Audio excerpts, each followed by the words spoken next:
Ngayon ang ika-9 na araw ng libreng sakay na handog ng Department of Transportation. Libre ang MRT at LRT tickets para sa mga solo parents at miyembro ng LGBTQ+ community.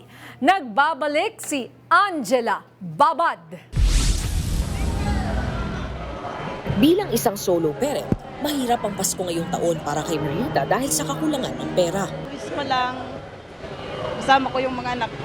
Wala pong pera. Kaya masaya siya sa libreng pagsakay ngayong araw sa MRT. Malaking bagay po to sa amin. Maraming salamat sa nag-sponsor sa amin.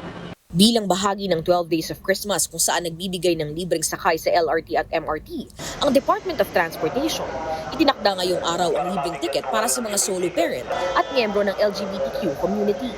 Kailangan lang lumapit sa mga MRT personnel na nag-aabot ng libreng ticket. Walang kailangan ipakita o ipresentang pruweba dahil pinaiiral ng ahensya ang mandatong no questions asked at zero complaints. Bagay na ikinatuwa naman ng LGBTQ member na si Andre.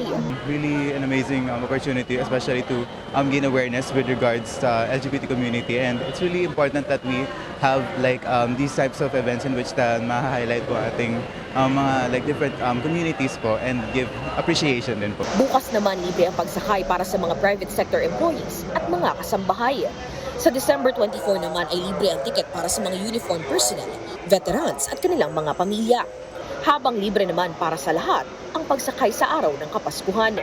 Ako si Angela Babad ng PRTV News, nagseserbisyo para sa Pilipino.